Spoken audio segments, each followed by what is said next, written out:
Izinkan saya memperkenalkan anggota dari kelompok 4. Perkenalkan, saya ketua dari kelompok 4, nama saya Dika Aprilia, jabatan analis hukum pertanahan di kantor pertanahan Kota Binjai.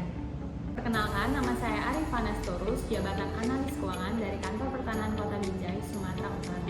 Nama saya Herina, analis pertanahan dari kantor pertanahan Kota Padang. Nama saya Maurits Filipus Malagifik, jabatan analis hukum pertanahan pada kantor pertanahan Kementerian ATR BPN Kabupaten Tambrau, Papua Barat. Dan saya Laila Mustika, jabatan analis hukum pertanahan dari kantor pertanahan Kabupaten Solo, Sumatera Barat. Dalam rangka meningkatkan pelayanan yang optimal kepada masyarakat, Kementerian ATR BPN turut berkontribusi dalam mewujudkan transformasi digital dalam bentuk layanan informasi pertanahan elektronik. Layanan informasi pertanahan elektronik merupakan proses memberikan informasi secara elektronik meliputi konfirmasi kesesuaian data fisik dan data yuridis sertifikat hak atas tanah. Melalui layanan ini, Kementerian ATR BPN berkolaborasi dengan mitra kerja seperti PPAT, jasa keuangan, dan instansi pemerintah untuk mewujudkan layanan ini menjadi lebih baik. Dengan adanya layanan informasi pertanahan elektronik ini, Kementerian ATR BPN benar-benar hadir di tengah masyarakat dan berkomitmen menjadi solusi dalam setiap permasalahan pertanahan yang ada. Saya Suyus Windayana, Direktur Jenderal Penetapan Hak dan Pendaftaran Tanah di Kementerian Agraria dan Tata Ruang, Badan Pertanahan Nasional. Kementerian ATR BPN telah meluncurkan 4 layanan elektronik untuk memudahkan masyarakat dalam mendapatkan layanan pertanahan. Keempat layanan elektronik tersebut adalah hak tanggungan secara elektronik, pengecekan sertifikat hak atas tanah, layanan zona nilai tanah, dan pembuatan surat keterangan pendaftaran tanah.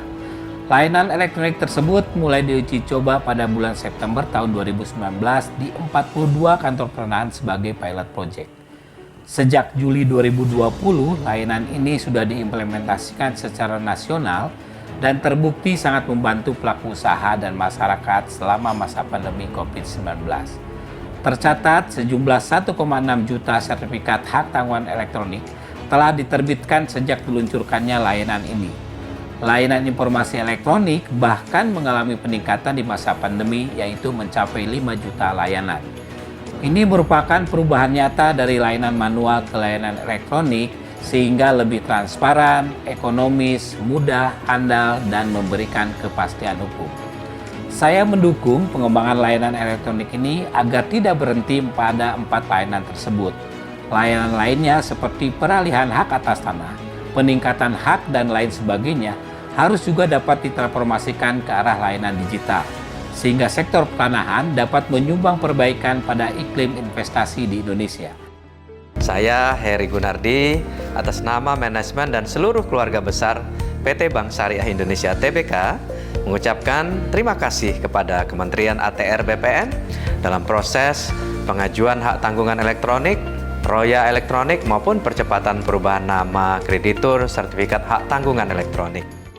Kami mendukung adanya digitalisasi proses pembuatan SKPT dengan harapan akan lebih memberikan kepastian bagi pelelang untuk melaksanakan lelang dengan objek berupa tanah dan bangunan.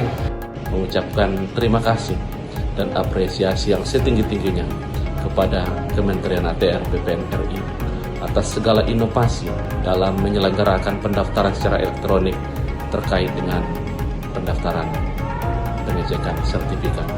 Bank Mandiri sebagai mitra kerja Kementerian ATR BPN sangat mengapresiasi dan menyambut positif layanan pertanahan khususnya yang berbasis elektronik. Di dalam menjalankan administrasi pemerintahan di era 4.0 ini tentu sangatlah perlu untuk mendigitalisasi sarana dari cara konvensional menjadi digital dengan memanfaatkan perkembangan teknologi dan informasi, salah satunya dengan menerapkan pelayanan elektronik.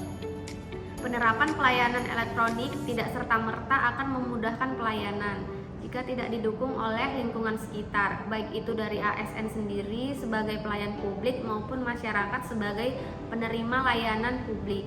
Dengan kerjasama dari berbagai pihak, maka pelayanan elektronik akan meningkatkan standar pelayanan menjadi lebih efektif dan lebih efisien.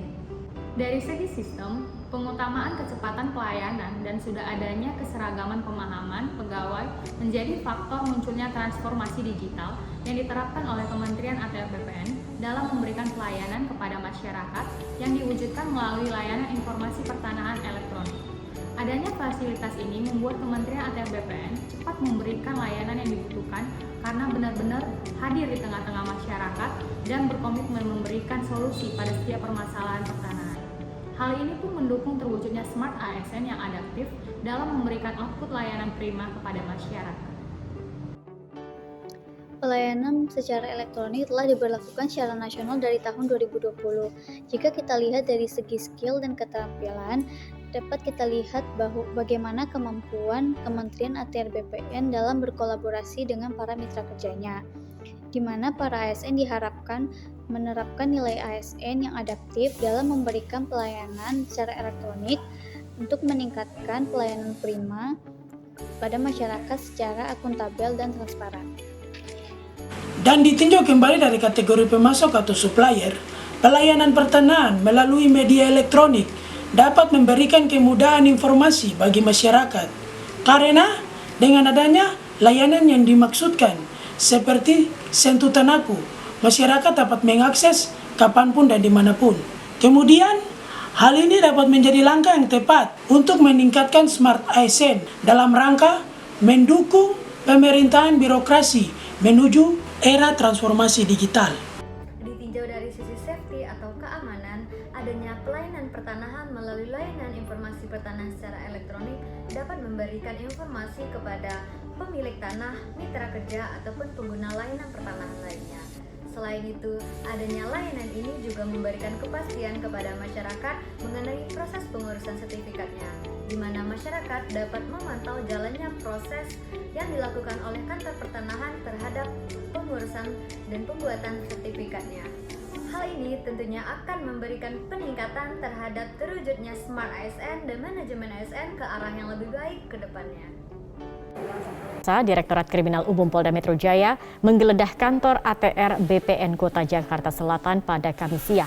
Penggeledahan dilakukan terkait kasus mafia tanah usai 4 pejabat BPN di Jakarta dan Bekasi ditangkap penyidik Polda Metro Jaya.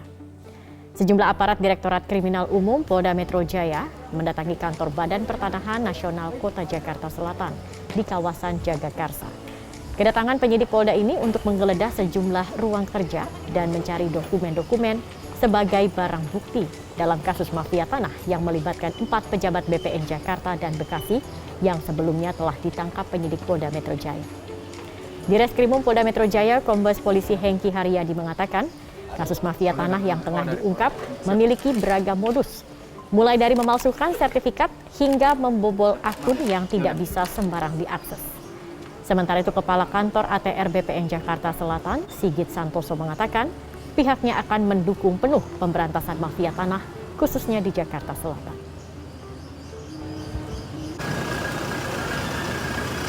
Mulai dari yang paling konvensional, artinya mereka menggunakan data palsu, kemudian apabila suatu lokasi itu belum ada sertifikatnya, dibuat data palsu bekerja sama dengan oknum, akhirnya menjadi sertifikat. Ada juga lokasi yang sudah bersertifikat, dibuat data pembanding, kemudian diadakan TUT. Dan yang paling canggih, ada illegal access. Seharusnya akun yang tidak bisa ditembus oleh mafia ini. Ya, oleh karena rekan-rekan sekalian, ini adalah mafia. Ada perkumpulan kelompok-kelompok tertentu yang memperoleh keuntungan secara tidak sah, merugikan masyarakat banyak, dan pada kasus ini melibatkan antar instansi. Kasus yang terjadi di BPN Jakarta Selatan tentu sangat disayangkan bagi kita semua. Apalagi ini menimpa pejabat yang harusnya memberikan contoh dan suri tauladan kepada para stafnya.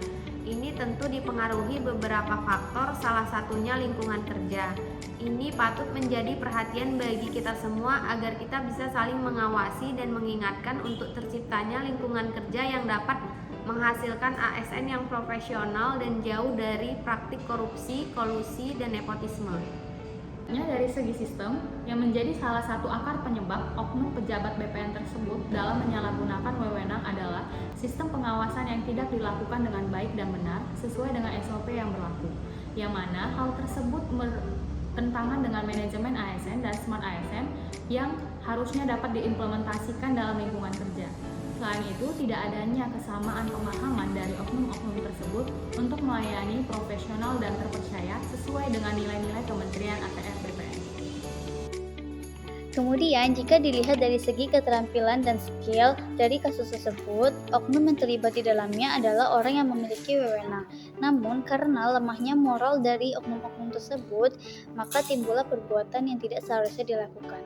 Dan oknum-oknum tersebut tidak menerapkan nilai dasar ASN, yaitu berorientasi pelayanan, akuntabel, dan loyal.